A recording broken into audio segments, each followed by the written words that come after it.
నుండి యోవేలు గ్రంథం 2వ అధ్యాయం 28వ వచనాన్ని ఒకసారి ధ్యానించుకుందాం. యోవేలు గ్రంథం 2వ అధ్యాయం 28వ వచనం.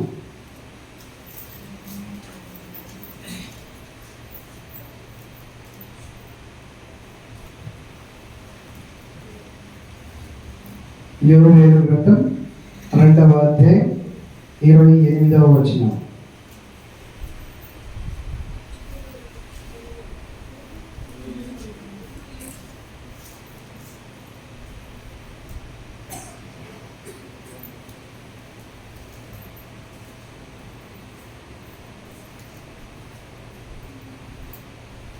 యోవేలు 2:28.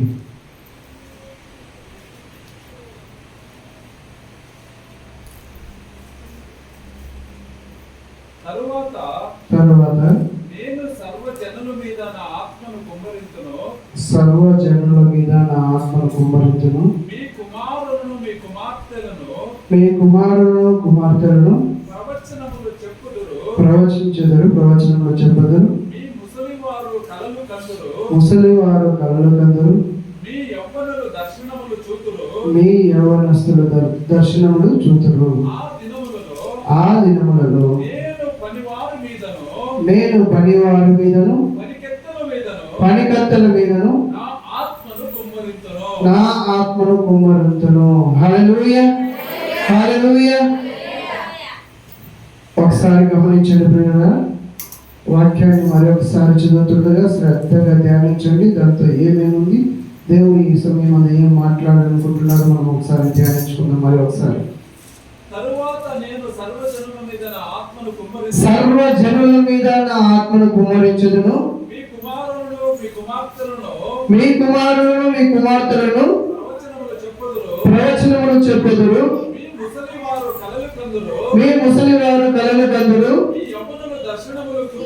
మీ యవ్వనులు దర్శనములు చూదురు. ఆ దినములలో నేను పనివారి మీదను పనికత్తెల మీదను నా ఆత్మను కుమ్మరింతును.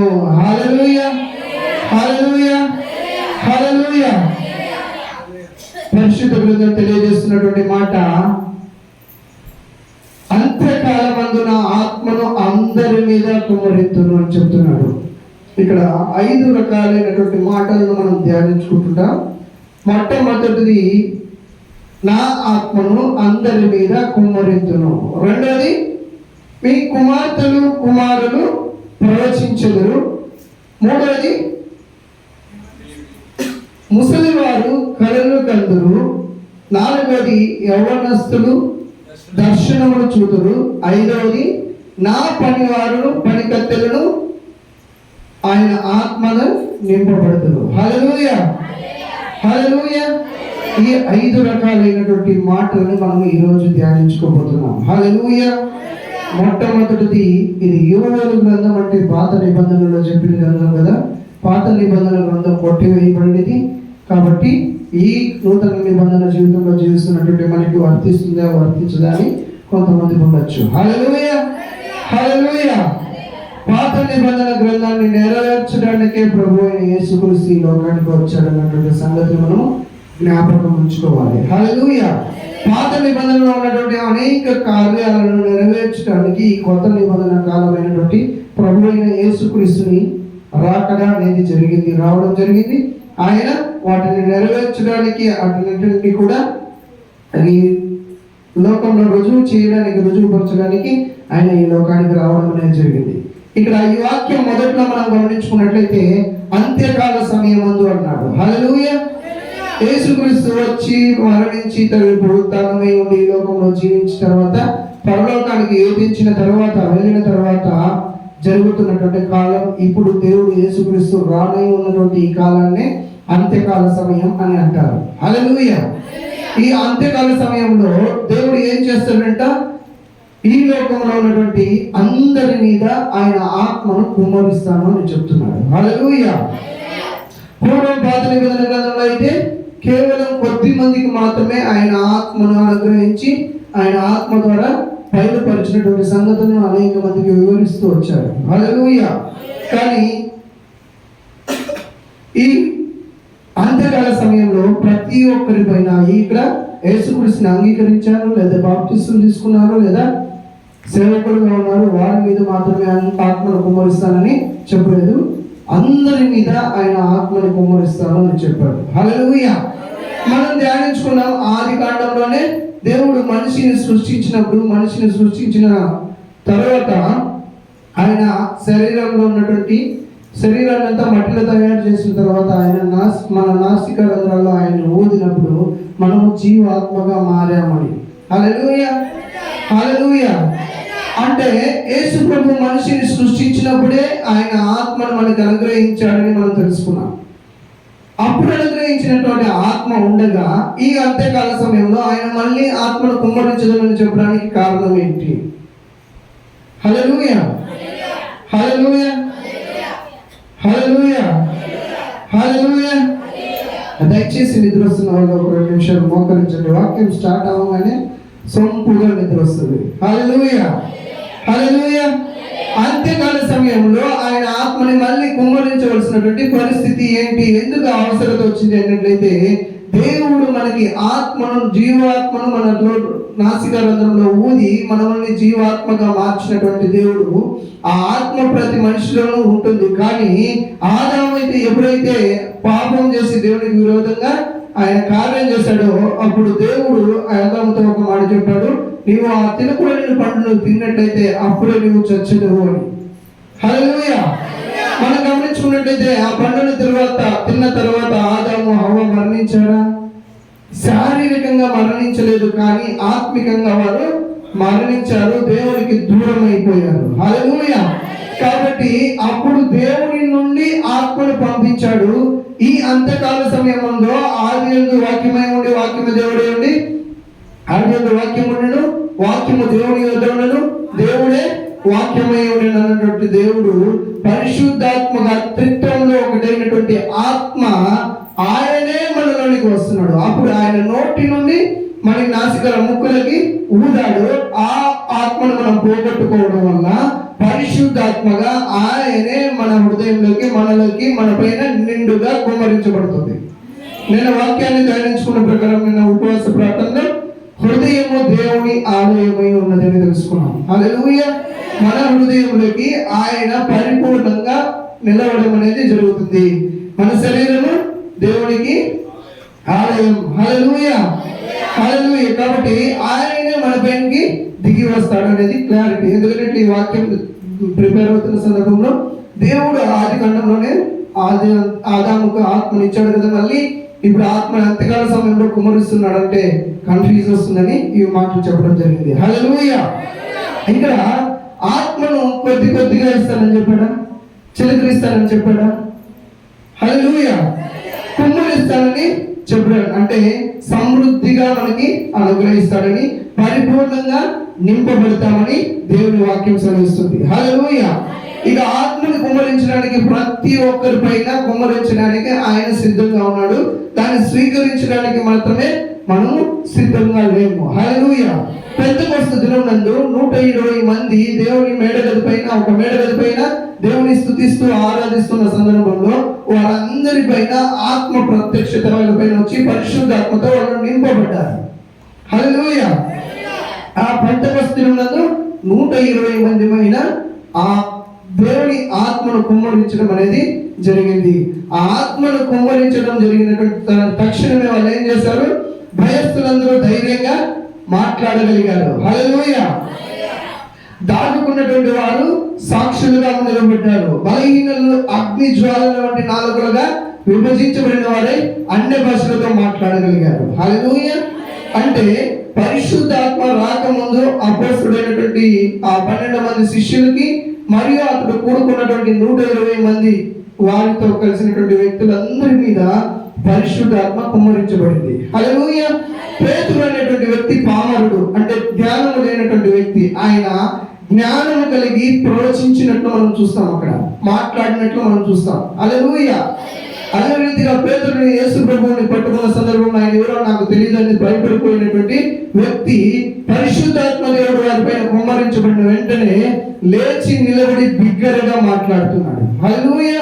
అంటే పరిశుద్ధాత్మ మనలో మనకి ధైర్యం అనేటువంటిది వస్తుంది. హల్లెలూయా. అదే రీతిగా దానికి ఉన్నటువంటి మిగతా మంది శిష్యులందరూ కూడా యేసు ప్రభుని సిలువకు వేస్తున్నప్పుడు మిగతా వాళ్ళ శిష్యులందరూ కూడా పోయి దాముకొని ఉన్నారు. హల్లెలూయా.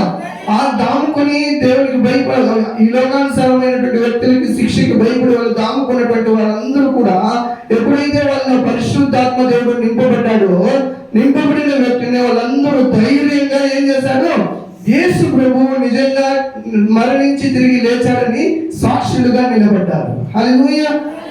మొదటిగా మనం గమనించినట్లయితే భయపడినటువంటి వ్యక్తి ఏం చేశాడు? ధైర్యంగా నిలబడి ప్రవచించగలుగుతున్నాడు. రెండవదిగా మనకి వాళ్ళందరూ దాముకొని దేవునికి ఆ శిక్షకు భయపడి దాముకున్న వాళ్ళందరూ కూడా ధైర్యంగా యేసు ప్రభు మరణాన్ని జయించాలని నిలబడి సాక్ష్యం చెప్తున్నాడు. హల్లెలూయా. అదే రీతిగా అక్కడ ఉన్నటువంటి మిగతా వారందరూ కూడా బలహీనులై ఉండగా ఆ బలహీనుల పైన దేవుని ఆత్మ దిగి వచ్చినప్పుడు వారందరూ కూడా అగ్ని జ్వాలల వంటి నాలుకలు, విభజించబడినటువంటి నాలుకలు కలిగిన వారై అన్య భాషలతో, అంటే అక్కడ ఉన్నటువంటి లోకల్ భాషతో వాళ్ళు మాట్లాడి దేవుని నామాన్ని మహిమపరుస్తూ వచ్చాడు. హల్లెలూయా. హల్లెలూయా. అంటే పరిశుద్ధాత్మ దేవుడు మన మీదకి వచ్చినప్పుడు మనం ఏం చేస్తాము? ధైర్యాన్ని పొందుకుంటాము, సాక్షులుగా నిలబడతాము. అంతే రీతిగా అగ్ని జ్వాలలుగా అనేక మందికి వెలుగుగా ప్రకాశంగా మనము ఉంటామని దేవుని వాక్యం సెలవిస్తుంది. హల్లెలూయా. హల్లెలూయా. ఇవన్నీ కూడా అంత్యకాల సమయంలో జరుగుతుందని దేవుని వాక్యం సెలవిస్తున్నది ప్రియులారా. హల్లెలూయా. ఇక రెండవ వచనాన్ని రెండవ మాటను మనం గమనించుకున్నట్లయితే రెండవ కార్యం ఏం జరిగింది? నీ కుమారులను ప్రవచించెదరు. హల్లెలూయా. ప్రవచించడం అంటే భవిష్యత్తును చెప్పడం మాత్రమే కాదు. బైబిల్ ప్రకారం దేవుని హృదయాన్ని ప్రజలకు తెలియజేయడం. ప్రవచన అభిషేకం అంటే కేవలం భవిష్యత్తులో ఏం జరుగుతుంది, భవిష్యత్తులో అలా ఉంటుంది ఇలా ఉంటుంది అని చెప్పడం మాత్రమే కాకుండా ఏమంట? దేవుని హృదయాన్ని యథార్థంగా మనుషులకి తెలియజేయడం అనే ప్రవచనం అని అంటారు. హల్లెలూయా. ఇది దేవుని హెచ్చరికను, దేవుని ఆదరణను, దేవుని పిలుపును, దేవుని చిత్తాన్ని తెలపడానికి ఈ ప్రవచన అభిషేకం అనేది ఉంటుంది. హల్లెలూయా. ఈ ప్రవచన అభిషేకం పొందుకోవాలన్నట్లయితే మొట్టమొదటిగా మనం ఏం చేయాలి? పరిశుద్ధ ఆత్మతో నింపబడాలి. పరిశుద్ధాత్మతో నింపబడినప్పుడు ప్రవచన శక్తి మన మీదకి వస్తుంది. హల్లెలూయా. ఈ ప్రవచన శక్తి ఎక్కడి నుండి వస్తుంది అన్నట్లయితే పేతురు రాసినటువంటి రెండవ పత్రిక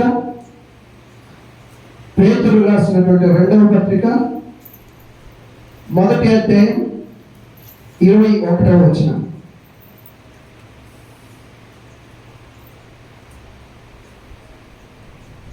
పేతురు రాసిన రెండవ పత్రిక 1వ అధ్యాయం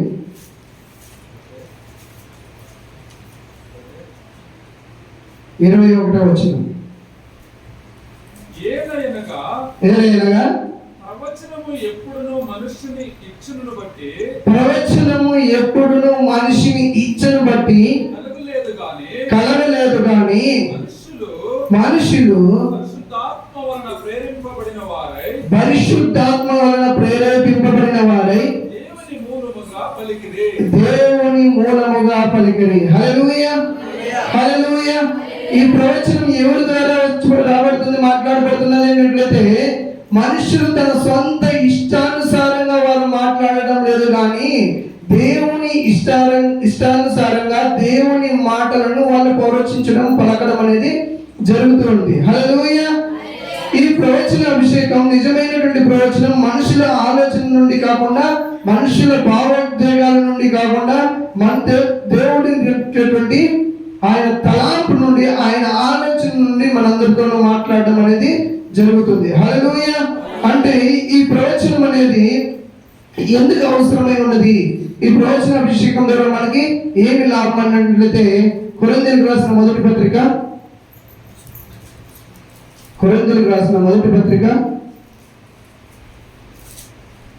14వ అధ్యాయం 3వ వచనం.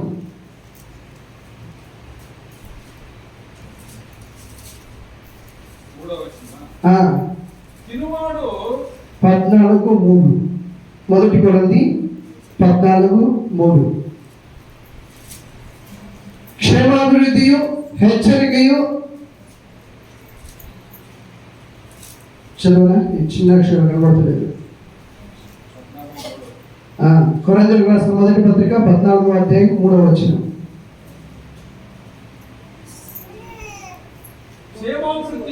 క్షేమాభివృద్ధియు హెచ్చరికయు ఆదరణ కలుగునట్లు ప్రవచించువాడు మనుషులతో మాట్లాడుచున్నాడు, భాషతో మాట్లాడుతున్నాడు, తనకే క్షేమాభివృద్ధి కలుగు చేసుకున్నాడు. హల్లెలూయా. ఇక్కడ ప్రవచించువాడు ఎవరితో మాట్లాడుతున్నాడంట?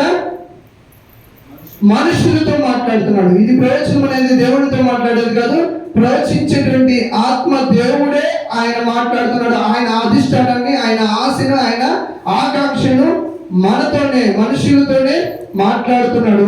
ఇది ఎందుకోసం మాట్లాడుతున్నాడంటే క్షేమాభివృద్ధి కలగడానికి కోసమే మనతో మాట్లాడతాడు. మనల్ని హెచ్చరించడం కోసం ఈ ప్రవచన అభిషేకం ద్వారా మనతో మాట్లాడతాడు. ఆదరణ కలుగుతుందని దేవుడు మనతో ఈ ప్రవచన అభిషేకం ద్వారా మనతో మాట్లాడతాడని మనం తెలుసుకున్నాం. హల్లెలూయా. ఎగ్జాంపుల్ మనం గమనించుకున్నట్లయితే ఇర్మియా అగ్ని లాంటి ప్రవచనను ప్రవచించడం అనేది జరిగింది. అదే రీతిగా పేతురు చూసినట్లయితే భయం నుండి శక్తి కొరకు ప్రవచించడం అనేది జరిగింది పిల్లరా. హల్లెలూయా. అంటే ప్రవచన అభిషేకం ఎందుకోసం వస్తుంది అన్నట్లయితే మనుషుల క్షేమాభివృద్ధి కోసం వస్తుంది, మనుషుల్ని హెచ్చరించడం కోసం వస్తుంది, మనుషులకి ఆదరణ కలిగించడం కోసం దేవుడు ఈ ప్రవచన అభిషేకాన్ని మనుషుల పైన ఇవ్వడం అనేది జరిగింది. ఈ ప్రవచనం ఎవరు చేస్తారంట? మీ కుమార్తెలు, మీ కుమారులు ఈ ప్రవచన అభిషేకాన్ని పొందుకొని ప్రవచనాలు చెబుతారు అని ఈ అంత్యకాల సమయమందు దేవుడు మాట్లాడుతున్నాడు. హల్లెలూయా. ఇక రెండోదిగా మనం గమనించుకున్నట్లయితే ముసలివాడు కలలు కందురు అంటున్నాడు. హల్లెలూయా. ముసలివాడు కలలు కందురు, ముసలివాడు కలలు కందురు అని దేవుడి వాక్యం సెలవిస్తుంది. కళలు ఎప్పుడు వస్తాయి? హల్లెలూయా. మనుషులకి కళలు ఎప్పుడు వస్తాయి? Very good. హల్లెలూయా. నిద్రపోయేటప్పుడు కళలు వస్తాయి. మనిషి నిద్రలో ఉన్నప్పుడు దేవుడు చూపించేటువంటి సందేశాన్ని కళ అంటారు. హల్లెలూయా. మనిషి నిద్రపోతున్నప్పుడు వచ్చేటువంటి కళలు, ఆ కళల ద్వారా దేవుడు మనకి చూపించేటువంటి సందేశాన్ని, దేవుడి మాటల్ని కళగా మనం వర్ణిస్తాం. హల్లెలూయా. ఈ కళలు రెండు రకాలుగా ఉంటుంది. మనుషుల విస్తారమైనటువంటి పని పాటల వల్ల కలుగునటువంటి స్వప్నము పుట్టునని సామెతల గ్రంథం తెలియజెప్తుంది. హల్లెలూయా. మనిషి విస్తారమైనటువంటి పని పాటల వల్ల, అంటే ఎక్కువగా కష్టపడడం వల్ల స్వప్నం వస్తుంది. దాని గురించి మనం ధ్యానించుకుందాం. ఇప్పుడు ముసలి వారు కళలు కందురు అని చెప్పినటువంటి ఈ కళలు మనిషి నిద్రపోతున్న సందర్భంలో దేవుడు మాట్లాడేటువంటి విధానాల్లో ఒక విధానం కళల ద్వారా మాట్లాడడం. హల్లెలూయా. కళలు సాధారణంగా మనకు రెండు రకాలుగా కళలు వస్తాయి. ఒకటి విస్తారమైనటువంటి పనిపాట్ల వల్ల కళలు వస్తాయి. రెండోది దేవుడు మాట్లాడాలని ఇష్టమైనటువంటి మాటల ద్వారా దేవుడు మనతో మాట్లాడాలని కళల రూపంలో దేవుడు మనతో మాట్లాడతాడు. హల్లెలూయా. దానికి ఎగ్జాంపుల్ మనం గమనించుకున్నట్లయితే యోబు గ్రంథం 33వ అధ్యాయం, యోబు గ్రంథం 33వ అధ్యాయం 14-15 వచనాలు.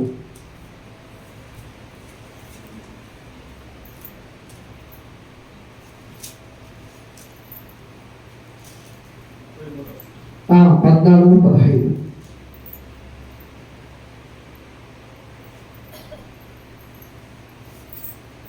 దేవుడు ఒక్క మాటే పలుకును, రెండు మాటలు పలుకుడు, అయితే మనుష్యుడు అది కనిపెట్టదురు. మంచం మీద కొడుకు సమయం ముందు గాఢ నిద్ర పట్టునప్పుడు కలలో రాత్రి కలలు స్వప్నములలో నరులు గర్విష్ఠులు కాకుండా చేయనట్లు. ఇంకా తీయలేదన్నయ్య. యోబు గ్రంథం దేవుడు ఒక్క మారే పలుకును, రెండు మారులు పలుకును, అయితే మనుషులు అది కనిపెట్టరు. జాగ్రత్తగా గమనించండి. మంచము మీద కుడుకు సమయమున గాఢ నిద్ర పట్టినప్పుడు కలలో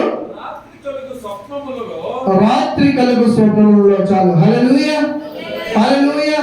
ఈ కలలు ఎప్పుడు వస్తాయంట? మంచము మీద పడుకున్నప్పుడు, కునుకు పట్టి గాఢ నిద్రలోకి వెళ్ళినప్పుడు కలలు వస్తాయి, స్వప్నములు వస్తాయి అని దేవుని వాక్యం సెలవిస్తుంది. హల్లెలూయా. దేవుడు ఎప్పుడు ఈ రకంగా మాట్లాడతాడంటే మనం నిద్రపోయే సమయంలో ఆయన మాట్లాడతాడు. ఈ కళలు ఏ రీతిగా ఉంటాయన్నట్లయితే యాకోబుతో మాట్లాడినటువంటి కళ గురించి మనం గమనించుకున్నట్లయితే ఆదికాండం 28:12-13 వచనాలు. యాకోబుతో దేవుడు కళల ద్వారా మాట్లాడాడు. ఆదికాండం 28:12-13 వచనాలు. అప్పుడు అతడు ఒక కళ కనెను. అంటే యాకోబు అక్కడ కళ కంటున్నాడు. ఏమని కళ కంటున్నాడు? అందులో ఒక నిచ్చెన భూమి మీద నిలవబడి ఉండెను. దాని కొన ఆకాశమునందుండెను. దాని మీద దేవుని దూతలు ఎక్కుచూ దిగుచూ ఉండిరి. మరియు యెహోవా దానికి పైగా నిలిచి దేవుడైన తండ్రైన అబ్రహాము దేవుడును, ఇస్సాకు దేవుడైన యెహోవాను నీవు పండుకొని ఉన్న ఈ భూమిని నీకును నీ సంతానమునకు ఇచ్చెదను. ఆమేన్. నీకును నీ సంతానమునకు ఇచ్చెదను. హల్లెలూయా, హల్లెలూయా. యాకోబు ఇక్కడ ఏం చేస్తున్నాడంటే పారిపోయి ఒక స్థలమందు పడుకొని ఉన్నాడు. పడుకొని ఉన్న సమయంలో కళ కంటున్నాడు. ఆ కళ ఏ రీతిగా కంటున్నాడంటే భూమికి ఆకాశానికి ఒక నిచ్చెన వేయబడి ఉన్నది. ఆ నిచ్చెనకు దేవదూతలు ఎక్కుతూ దిగుతూ ఉన్నారని. హల్లెలూయా, హల్లెలూయా. దేవుడు కళల ద్వారా మాట్లాడే సమయమందు సంకేత రూపంలో మాట్లాడతాడు. సంకేతకంగా ఉంటుంది. ఆ అర్థం కూడా ఈ కళల ద్వారా మాట్లాడినటువంటి దేవుని మాటలను అర్థం చెప్పాలన్నట్టయితే మళ్ళీ దేవుడే సహాయం చేయాలి. హల్లెలూయా. మామూలుగా కళ్ళు వెళ్ళినటువంటి కళ్ళకు ఆ అర్థాన్ని తెలియజెప్పుకోవాలన్నట్లయితే మళ్ళీ దేవుడు మనతో మాట్లాడినప్పుడు మాత్రమే ఆ కళను మనం యథావిధిగా అర్థం చేసుకోవడానికి ఆస్కారం ఉంటుంది. ఉదాహరణకు మనం గమనించుకున్నట్లయితే యేసేపు ఒక కళ కన్నాడు. గోధుమ కట్టలు వంగినట్లు సూర్య చంద్ర నక్షత్రాలు తల వంచి నమస్కరించినట్లు ఆయన కలగన్నాడు. హల్లెలూయా. కానీ ఆ కళకు అర్థం అనేక మందికి తెలియదు. కానీ దేవుడు మళ్ళీ యేసేపుతో మాట్లాడినప్పుడు దేవుడికి యేసేపుకు మాత్రమే ఆ కళకు అర్థం అనేది తెలియడం జరిగింది. హల్లెలూయా. అంతేకాకుండా ఫరోకు కూడా, ఫరో అనేటువంటి రాజు ఒక కళ కన్నాడు. బలిసినటువంటి 7 ఆవుల్ని, సన్నగా ఉన్నటువంటి 7 ఆవుల్ని. హల్లెలూయా. ఆయన కళలో దర్శనంలో చూశాడు. ఆ కళకి ఆయన అర్థం తెలుసుకోలేక రాజ్యం అంతా ఎతకలాడినట్లు మనం గమనిస్తాం. హల్లెలూయా. కానీ ఆ కళకు అర్థం మళ్ళీ దేవుడే మాట్లాడి యేసేపే ఆ కళకి అర్థాన్ని తెలియజెప్పి ఆ అర్థం ఏముందని తెలియజెప్పిన తర్వాత ఆ రాజ్యాన్ని క్షేమాభివృద్ధిగా నడిపించడానికి ఆ కళకు అర్థం దేవుడు మళ్ళీ ప్రేరేపించి మాట్లాడడం జరిగింది. హల్లెలూయా, హల్లెలూయా. ఇక్కడ ముస్లిం వాళ్ళు కళలు కనడం వల్ల ఆ కళల ద్వారా మాట్లాడినటువంటి మాటలకు మళ్ళీ ఆ మాటల్లో ఉన్నటువంటి అర్థాన్ని తెలుసుకోవాలన్నట్లయితే మళ్ళీ మనం దేవుని పైన ఆధారపడి దేవునితో ప్రార్థించి ఆ ప్రార్థన పూర్వకంగా దేవుడు ఆ కళలకి అర్థం తెలియజేసినప్పుడు ఆ కళను మనము సార్థకం చేసుకుంటాం. కళలో ఉన్నటువంటి మర్మాన్ని మనం తెలుసుకుంటాం. హల్లెలూయా. ఇక 4వదిగా మనం గమనించినట్లయితే యవ్వనస్తులు దర్శనములు చూతురు అంటున్నాడు. హల్లెలూయా. దర్శనానికి కళకి మధ్య డిఫరెంట్ ఏంటన్నట్లయితే దర్శనం అనేది మేలుకొని ఉన్నప్పుడు కలిగేటువంటి దర్శనం.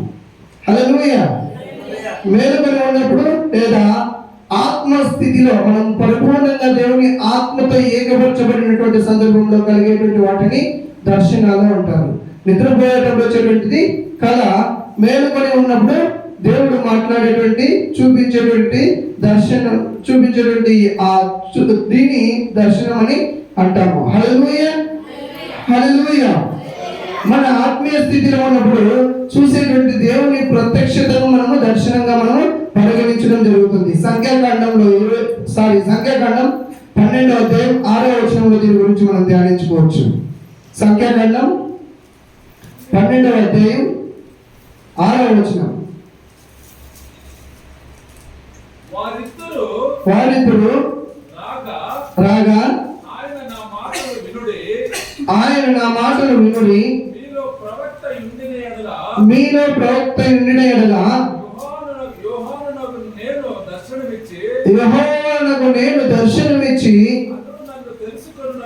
అతడు నన్ను తెలుసుకున్నట్లు కలలలో అతనితో మాట్లాడును. నా సేవకుడైన మోషే అట్టివాడు కాడు. హల్లెలూయా, హల్లెలూయా.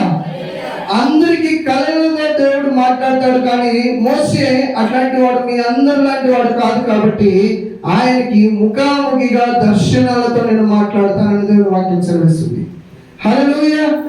ఇక్కడ మొదటి ప్రత్యక్షత ఏంటి? దేవుని ఆత్మను పొందుకోవడం. దేవుని ఆత్మను పొందుకున్న ప్రత్యక్షత కంటే ఇంకొంచెం గొప్ప ప్రత్యక్షత ఏంటంటే ప్రవచించేటటువంటి ప్రత్యక్షత. ఆ ప్రవచించే ప్రత్యక్షత కంటే ఇంకొంచెం ఎక్కువైనటువంటి ప్రత్యక్షత కలలు కనేటువంటి ప్రత్యక్షత. ఆ కలలు కనేటువంటి ప్రత్యక్షత కంటే కూడా ఇంకా దేవునికి దగ్గరైనటువంటి ప్రత్యక్షత ఏంటంటే దర్శనాలు చూడడం అంటారు. హల్లెలూయా. దర్శనాలు ఎక్కువగా స్పష్టంగా ప్రత్యక్షంగా ఏదైతే మాట్లాడంటే అది సూటిగా మాట్లాడతాడు. హల్లెలూయా. కళల ద్వారా అయితే ఆ కళను మర్మయుక్తమైనటువంటి సాంకేతికంగా ఒక రకల రూపంగా ఒక ఎగ్జాంపుల్ రీతిగా ఒకటి పోల్చి చెప్పినట్లుగా కళల ద్వారా మనకు వస్తాయి. కానీ దర్శనాలు అయితే మాత్రము ఖచ్చితంగా స్పష్టంగా ఉంటుంది, ప్రత్యక్షంగా ఉంటుంది. దేవుని పిలుపును, దేవుని దిశా నిర్దేశాలను బయలుపరిచే రీతిగా ప్రత్యక్షతగా క్లియర్ గా ఉంటుంది. హల్లెలూయా. ఎగ్జాంపుల్ మనం గమనించినట్లయితే ఏషియా అనేటువంటి ప్రవక్తకి దేవుడు దర్శనం వచ్చింది. ఆ దర్శనం ఏమైనట్లయితే ఏషియా గ్రంథం 6వ అధ్యాయంలో 1 నుండి 8 వచనాలు ఇంతవరకు వెళ్ళి మీరు చదవండి. ఏషియాకు సింహాసనం అనే దాన్ని దర్శనంగా చూపించాడు దేవుడు. దానికి ప్రత్యక్షత ఏం జరిగింది అన్నట్లయితే, దానికి నిజ స్వరూపం ఏమైంది అన్నట్లయితే అనేక మంది ఇజ్రాయేల్ ప్రజలకి ఆయన ప్రవక్తగా మార్చడం జరిగింది. హల్లెలూయా. ఏషియా అనేటువంటి ప్రవక్తకి దేవుడు సింహాసనాన్ని చూపించిన తర్వాత ఆ దర్శనంలో సింహాసనాన్ని చూసినటువంటి ఏషియా గారు ఇజ్రాయేల్ ప్రజలందరికీ కూడా గొప్ప ప్రవక్తగా ఆయన ఆ దర్శనం నెరవేర్పడేది జరిగింది పిల్లల. హల్లెలూయా, హల్లెలూయా. అదే రీతిగా పేతురుకు కూడా ఒక దర్శనం వచ్చింది. పరలోకం నుండి ఒక పెద్ద వస్త్రం దిగి వస్తున్నట్లు పేతురు చూశాడు. హల్లెలూయా. అపొస్తలుల కార్యాలు 10వ అధ్యాయం 10 నుండి 16 వచనాలు మనం ధ్యానించుకున్నట్లయితే అక్కడ పేతురుకు ఉన్నటువంటి దర్శనాన్ని మనం గమనిస్తాం. ఆ దర్శనంలో ఏం కనబడింది? ఆకాశము నుండి, పరలోకము నుండి ఒక పెద్ద దుప్పట, ఒక పెద్ద వస్త్రం దిగి వస్తున్నట్లు గమనించాడు. ఆ ప్రత్యక్షత, ఆ దర్శనానికి దేవుడు ఏం చేశాడంటే అన్ని జనులకు కూడా దేవుని రక్షణను ఇవ్వబడుతున్నట్లు ఆ దర్శనం నెరవేరడం అనేది జరిగింది. హల్లెలూయా. క్లియర్ గా అక్కడ ఏషియాకు చూపించినటువంటి దర్శనంలో ఏం జరిగింది? ఆయనకి ఒక సింహాసనాన్ని చూపించాడు. ఆ సింహాసనం మీద ఆయన ఆసీనుడైనట్లు చూపించాడు. ఆ సింహాసనంకి ప్రత్యక్షతగా నెరవేర్పుగా ఏం జరిగింది? ఇజ్రాయేల్ ప్రజలందరికీ ఆయన ప్రవక్తగా ఉండి ఇజ్రాయేల్ ప్రజలందరినీ ఆయన ప్రవచనాల ద్వారా దేవుని మాటలను అనేక మందికి బుద్ధి చెబుతూ, హెచ్చరిస్తూ, ధైర్యపరుస్తూ ముందుకు నడిపించడానికి ఆయన ప్రవక్తగా మార్చబడ్డాడు. హల్లెలూయా. అదే రీతిగా పౌలుకు కూడా ఒక దర్శనం వచ్చింది. అపొస్తలుల కార్యాలు 16వ అధ్యాయం 9వ వచనం నుండి చూసినట్లయితే మసిదోనియా దగ్గరకు ఉన్నటువంటి వాళ్ళందరూ వచ్చి ఆ అపొస్తలుడైనటువంటి పౌలును సహాయం అడిగారు. హల్లెలూయా. సహాయం అడిగినట్లు ఆయనకు ఒక దర్శనం వచ్చింది. తద్వారా యోసేపు వెళ్ళడం వల్ల యూరోప్ దేశం మొత్తం కూడా దేవుని రక్షణను, సువార్తను పొందుకోవడం అనేది జరిగింది పిల్లలు. హల్లెలూయా, హల్లెలూయా, హల్లెలూయా, హల్లెలూయా. అందరూ ఒకసారి నోరు తెరిచి నాకు నోరు ఉంది అన్నట్లయితే హల్లెలూయా, హల్లెలూయా. మూడేవి ఆత్మ పోయేటట్లు ఒకసారి హల్లెలూయా, హల్లెలూయా. మనం గమనించుకున్నాం. తిమోతికి రాసిన 2వ పత్రికలో మనం చూసినట్లయితే కల్పించిన కథల వైపు ఏం చేస్తారంట? చెవి కోసుకుంటూ వెళ్తారంట. దేవుని నిజమైనటువంటి సత్యమైనటువంటి మాటలు మాట్లాడుతున్నప్పుడు అపవాది ఏం చేస్తుంది? 3,000 నుంచి ఆ మాటలు వినద్రా, నువ్వు నా దగ్గర నేను దూరం అయిపోతావు, నా దగ్గరే ఉండు అని చెప్పి జోలి లాలపాటి పాడుతూ ఉంటుందంట. హల్లెలూయా, హల్లెలూయా. వాక్యాన్ని బోధిస్తూ మీకు కుళ్ళు జోకులు వేసుకుంటూ నవ్వించుకుంటూ వాక్యం బోధిస్తున్నట్లయితే ఆ కుళ్ళు జోకులు మాత్రం బాగా గుర్తుండిపోతాయి, వాక్యం దూరం అయిపోతూ ఉంటుంది. హల్లెలూయా. సత్యమైనటువంటి దేవుని మాటలకి మనము చెవియొగ్గాలి. హల్లెలూయా. కల్పించిన కథల వైపు మనం చెవియొగ్గినట్లయితే శత్రువుడి చేతిలో చిక్కబడి నిత్య నరకాన్ని పాలైపోతాం. హల్లెలూయా. ఇక్కడ పౌలుకు ఒక దర్శనం వచ్చింది. ఏమన్నట్లయితే మస్పిదోనియా అనేటువంటి ఆ దేశం, ఆ ప్రాంతంలో ఉన్నటువంటి వ్యక్తులకి అపోస్తుడైనటువంటి పౌలును సహాయం అడిగినట్లు ఆయనకు ఒక దర్శనం వచ్చింది. ఆ దర్శనం ఏమైందన్నట్లయితే ఆయన అక్కడికి వెళ్ళినప్పుడు యూరోప్ దేశం అంతా కూడా దేవుడి రక్షణ సువార్తను అనుభవించినట్టు మనం గమనిస్తాం ప్రియులారా. హల్లెలూయా, హల్లెలూయా. ఇక్కడ మనం 4 అంశాలను ధ్యానించుకున్నాం. మొట్టమొదటిది పరిశుద్ధాత్మ దేవుడు అందరి మీద కుమ్మరింపబడుతుంది. గాలి చిలకరించబడదు, కుమ్మరింపబడుతుంది. ఆ పరిశుద్ధాత్మ దేవుడు కుమ్మరింపబడిన వారిలో మొట్టమొదటిగా ఏం చేస్తారు? యవనస్తులు, కుమారులు కుమార్తెలు ఏం చేస్తారంట? హల్లెలూయా. నేను ఇక్కడే ఉన్నాను, ఒకసారి హల్లెలూయా, హల్లెలూయా. కుమార్తెలు, మీ కుమార్తెలు కుమారులు ఏం చేస్తారంట? ప్రవచించెదరు. మీ ముసలి వారు కలలు కందురు, యవనస్తులు దర్శనములు చూచెదరు. 4వదిగా మీ సేవకురాలు, దేవుని సేవ పనిచేయవాడు, పనిచేయటువంటి పనికత్తెలు దేవుని ఆత్మతో నింపబడతారు. హల్లెలూయా, హల్లెలూయా. మొట్టమొదటిలోనే అందరి మీద ఆత్మను కుమ్మరిస్తానన్నారు. హల్లెలూయా. ఇంకోసారి యోవేలు గ్రంథం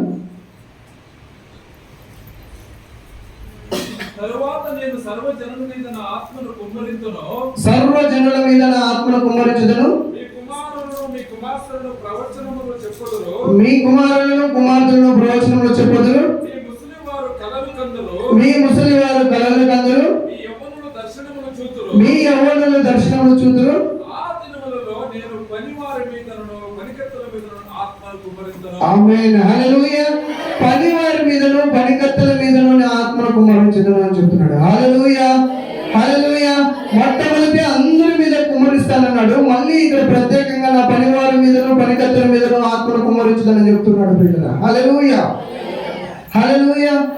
అర్థం ఏంటంటే అక్కడ ఆ ఆత్మ కుమ్మరించినటువంటి వ్యక్తుల మీద అనేక మంది దేవుని పని కోసం పనికత్తెలుగా పని చేసేవాడిగా మార్పు చెందకుండా ఈ రీతిగానే మధ్యలోనే ఉండిపోయేటువంటి వ్యక్తులుగా ఉంటారు. హల్లెలూయా. కానీ పని చేయ వారికి ప్రత్యేకమైనటువంటి ఆత్మ సిద్ధత అవసరమే ఉన్నది. హల్లెలూయా, హల్లెలూయా, హల్లెలూయా, హల్లెలూయా. అంటే పనివారు పనిచేసేటువంటి పనికత్తెలు పనివాళ్ళ మీద ఆయన ఆత్మ ప్రత్యక్షత ఇంకా అధికంగా అవసరమే ఉన్నది. కాబట్టి ఆ ఆత్మను కుమ్మరిస్తానని దేవుడు చెల్లిస్తున్నాడు. హల్లెలూయా, హల్లెలూయా. ఇంతవరకు దేవుడి వాక్యానుసారంగా మనం ధ్యానించుకుంటూ వచ్చాం. హల్లెలూయా.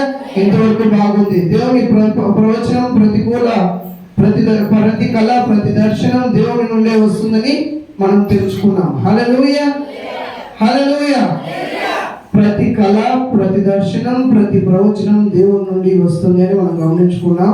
కానీ కొన్ని విధాలుగా ఆ కళలు, దర్శనాలు, ప్రవచన అభిషేకం కొంతమంది అనేక రీతిలుగా దేవునికి విరోధంగా కూడా వాటిని కనడం అనేది జరుగుతూ ఉంటుంది. హల్లెలూయా. కొరింథీయులకు రాసిన 2వ పత్రిక 11వ అధ్యాయం 13-14 వచనాలు.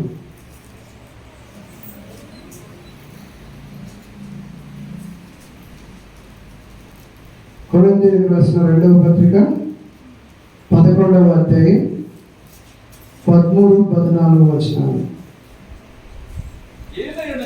ఏలయనగా అట్టివారు క్రీస్తు యొక్క అపోస్తలుల వేషము ధరించుకున్న వారై ఉండి దొంగ అపోస్తలులను మోసగాండ్రులను పనివారునై ఉన్నారు. ఇది ఆశ్చర్యము కాదు. సాతాను తానే వెలుగుదూత వేషము వేషము ధరించుకొనుచున్నాడు. సాతాను తానే వెలుగుదూత వేషము ధరించుకొనుచున్నాడు కనుక వారి పరిచారకులను నీతి పరిచారకుల వేషము ధరించుకొనుట గొప్ప సంగతి కాదు. నీతి పరిచారకుల వేషము ధరించుకొనుట గొప్ప సంగతి కాదు. వారి క్రియల చొప్పున వారి కంతము కలుగును. హల్లెలూయా, హల్లెలూయా, హల్లెలూయా. ఇక్కడ పరిశుద్ధాత్మ దేవుడు అందరి మీద కుమ్మరించబడినటువంటి వారందరూ కూడా ఏం చేస్తారట? ప్రవచిస్తారు, కలలు కంటారు, దర్శనాలు పొందుకుంటారు, ఆత్మ ద్వారా మాట్లాడుతుంటారు. కానీ అందరూ మాట్లాడే మాటలు ప్రవచనం దేవుని పరిశుద్ధాత్మ ద్వారా వచ్చినదే కాదు. కానీ అపవాదే తాను వెలుగుదూత వేషము ధరించి అనేక మందిని ఏర్పాటు చేసుకుని వారందరూ కూడా వారికి పనివారుగా ఆయన ఏర్పాటు చేసుకుంటున్నారు. హల్లెలూయా. ఆ ప్రవచనం గాని, ఆ అభిషేకం గాని, ఆ ఆత్మ జ్ఞానం గాని, కళలు గాని, దర్శనాలు గాని ఏమంట? అపవాది ద్వారా వాడు ఏర్పరచుకున్నటువంటి అనేక మంది ద్వారా ఆయన బయలుపరుస్తూ, వారిని ప్రవచిస్తూ, వారి మాటల ద్వారా, దర్శనాల ద్వారా దేవునికి దూరం చేస్తూ అపవాదికి దగ్గర చేసుకుంటుంటాడు అని దేవుని వాక్యం సెలవిస్తుంది. అదే రీతిగా ఇర్మియా గ్రంథం 23వ అధ్యాయం 16వ వచనం చూద్దాం. ఇర్మియా గ్రంథంలో 23వ అధ్యాయం 16వ వచనం. ఇర్మియా 23వ అధ్యాయం 16వ వచనం.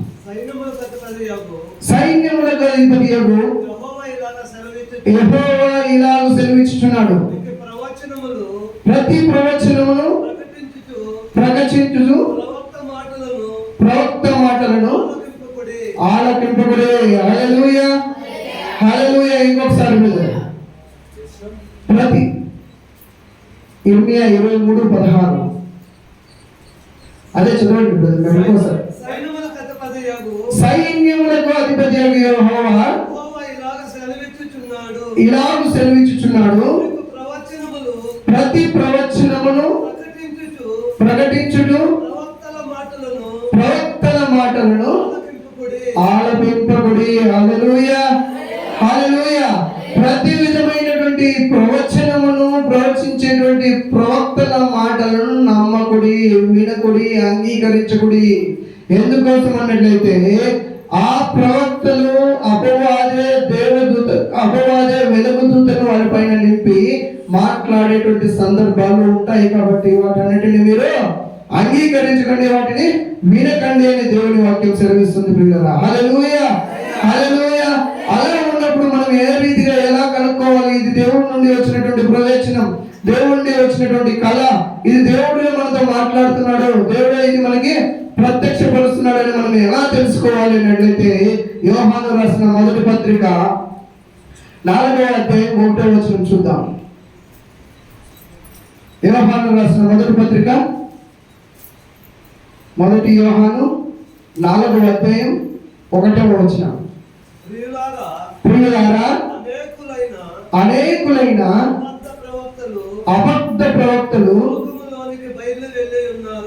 దీనికి లోకములోనికి బయలు వెళ్ళి ఉన్నారు కనుక ప్రతి ఆత్మను నమ్మక ఆయా ఆత్మలు దేవుని సంబంధమైన కావు వారు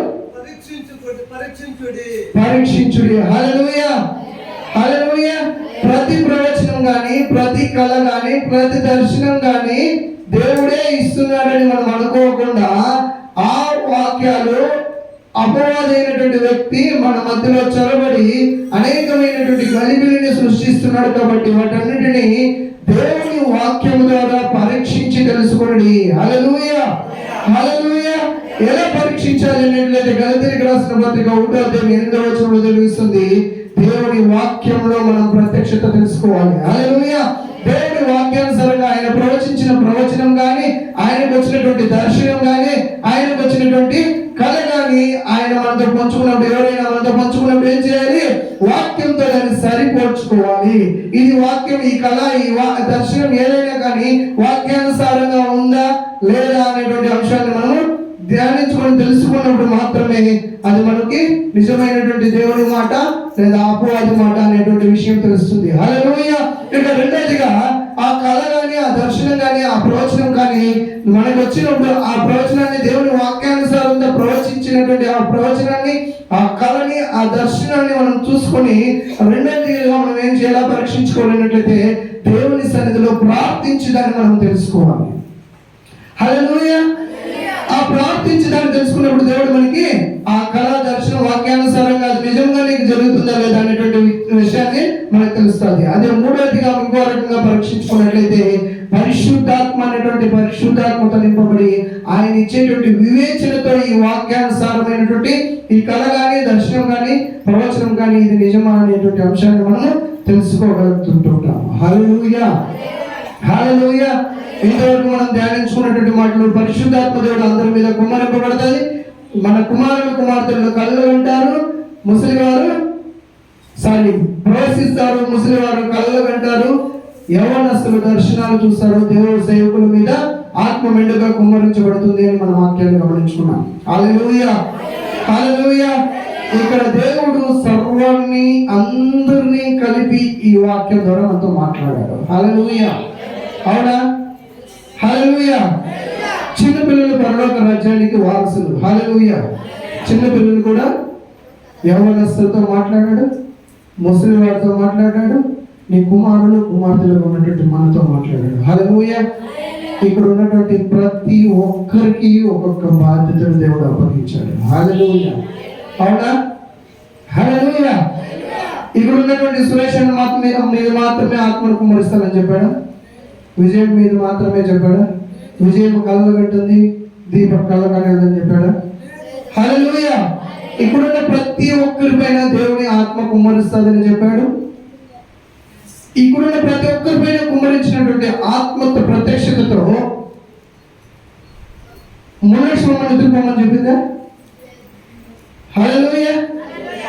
దేవుడు ఇచ్చినటువంటి ఆత్మ ప్రత్యక్షతతో ఇక్కడ ఏం జరగాలంట? మన కుమారులు కుమార్తెలు ప్రవచన అభిషేకం పొందుకొని ఉండాలి. అది ఎవరు ఇస్తున్నాడు? దేవుడే ఇస్తున్నాడు. తీసుకోవడానికి ఏం బాధ? హల్లెలూయా. మన కుమార్తెలు ఏం చేయాలంట? ప్రవచించాలి. ఈ ప్రవచన అభిషేకం ఎందుకు అంటే కొరింథీయులకు రాసిన పత్రికలో ప్రత్యేకంగా ఉంది. ఇది సంఘక్షేమాభివృద్ధి కోసం ఈ ప్రవచన అభిషేకం ఇవ్వబడింది అని. హల్లెలూయా. హల్లెలూయా. ఇక్కడ ఉన్నటువంటి కుమారులు కుమార్తెలు మీరు ఒకసారి పరిశీలించుకోండి. మీకు దేవుడు ప్రవచన అభిషేకం ఇవ్వాలని నిర్ణయించి ఉన్నాడు, ఇస్తాడని మాట ఇచ్చి ఉన్నాడు. కానీ పొందుకోకపోవడం మీ దురదృష్టం. హల్లెలూయా. హల్లెలూయా. ఇక్కడ ఉన్నటువంటి ముస్లిం వాళ్ళ వయసు అయిపోయినటువంటి వ్యక్తులారా మీకు ఒక హెచ్చరిక. దేవుడు మిమ్మల్ని కళల ద్వారా మీతో మాట్లాడాలని ఇష్టపడుతున్నాడు. హల్లెలూయా. కళల ద్వారా నీకు అనేకమైనటువంటి మర్మాలు తెలియజెప్పాలని ఇష్టపడుతున్నాడు. దయచేసి మిమ్మల్ని మీరు సమర్పించుకోండి. ఆయన కళల ద్వారా ఆయన నామ మహిమార్థంగాను ఈ లోకంలో ఆయన రక్షణ సువార్తను అనేక మందికి ప్రకటించడంలో మీరు మీ ఆత్మీయ జీవితంలో అభివృద్ధి పొందడం కోసం మీకు కళలు ఇవ్వాలని ఆయన ఆశపడుతున్నాడు. హల్లెలూయా. హల్లెలూయా. యవ్వనస్తులారా మీరు ఒకసారి హెచ్చరించుకోండి. మీకు దేవుడు దర్శనాల ద్వారా మీతో మాట్లాడాలనుకుంటున్నాడు. ప్రతి యవ్వనస్తులు దేవుడి దర్శనాలు చూసేటట్లు ఆయన నిర్ణయం తీసుకుని ఉన్నాడు. ఆ నిర్ణయానికి మనం లోబడి మనం తీసుకున్నట్లయితే ప్రతి ఒక్కరు దర్శనాల ద్వారా మన దేవుడు క్లియర్గా మాట్లాడి నీ దేవుడి చిత్తం నీపైన ఏముందో ఆయన తెలియజెప్తాడు. ఆయన దర్శనాల ద్వారా ఎక్కువగా స్పష్టంగా ప్రత్యక్షంగా దేవుని పిలుపులు దేవుని దిశానిర్దేశాలను మీ ద్వారా బయలుపరిచి ఆయన నామాన్ని మహిమ తెచ్చుకోవాలని ఇష్టపడుతున్నాడు. హల్లెలూయా. హల్లెలూయా. కాబట్టి ఒకసారి పరీక్షించుకోండి మన స్థితి ఏ రీతిగా ఉందని, నీ స్థితి ఏ రీతిగా ఉందని. దేవుడు అంత్యకాల సమయంలో అందరి మీద ఆయన ఆత్మను కుమ్మరిస్తానన్నాడు. హల్లెలూయా. ప్రవచించలేనటువంటి కుమారులు కుమార్తెలు ఉండి ప్రయోజనం. హల్లెలూయా. కలలేనటువంటి ముసలి వాళ్ళ నుండి సంఘానికి ఏం ప్రయోజనం? దర్శనాలు చూడలేనటువంటి యవ్వనస్తుల నుండి సంఘానికి ఏం ప్రయోజనం? హల్లెలూయా. హల్లెలూయా. ఏమిటి నీ పరిస్థితి, ఎట్లా ఉంది నీ గతి అని ఒకసారి పరీక్షించుకోండి పిల్లరా. హల్లెలూయా. హల్లెలూయా. దేవుడు ఈ మాటల్ని దీవించి ఆశీర్వదించును గాక. హల్లెలూయా, హల్లెలూయా. అందరూ లేచి నిలబడదాం, ఒకసారి పరీక్షించుకోండి ప్రియులారా. ఈ పరీక్ష సమయం ఇది. మనల్ని మనం స్వయ పరిశీలన చేసుకోవాల్సినటువంటి సమయం.